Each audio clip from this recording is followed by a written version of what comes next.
প্রধানমন্ত্রীকে হবে 13 বছর আন্দোলন করলে।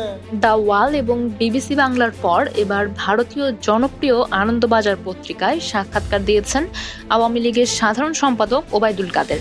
তিনি তার দল এবং শেখ হাসিনার দেশে ফেরার প্রশ্নেরও উত্তর দিয়েছেন। জানিয়েছেন আওয়ামী লীগ আসন্ন নির্বাচনে অংশ নেবে কিনা এবং শেখ হাসিনা কবে দেশে ফিরবেন এসব বিষয় নিয়ে দলের কাছে স্পষ্ট পরিকল্পনা আছে। তিনি বলেন, এই নির্বাচন ঘোষণার মধ্যেই নির্বাচন না করার ইঙ্গিত লুকিয়ে আছে। আওয়ামী লীগকে বাদ দিয়ে বাংলাদেশে কোনো গ্রহণযোগ্য নির্বাচন হতে পারে না বলেও দাবি করেন তিনি বলেন, দেশের ৪৫% বেশি মানুষ আওয়ামী লীগের সমর্থক।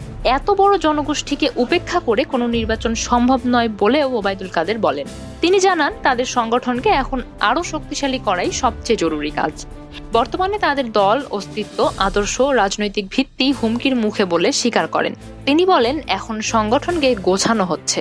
তার মতে আওয়ামী লীগ একটি গণভিত্তিক দল, তাদের শক্তির মূল উৎস জনগণ। শেখ হাসিনা দেশে ফেরার বিষয়ে জানতে চাইলেও ওবায়দুল কাদের বলেন, তিনি প্রতিদিন দেশের নেতাকর্মীদের সঙ্গে যোগাযোগ রাখছেন, অনুপ্রেরণা দিচ্ছেন। বিকেলে তার সঙ্গে কথা বলবেন বলেও জানান।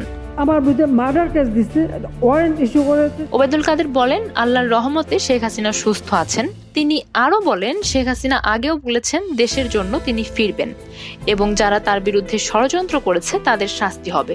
তবে তিনি কবে ফিরবেন তা এখনো বলা যাচ্ছে না। সবকিছু নির্ভর করছে দেশের রাজনৈতিক পরিস্থিতি, জনগণের মনোভাব এবং আন্তর্জাতিক পরিবেশ পরিস্থিতির উপর।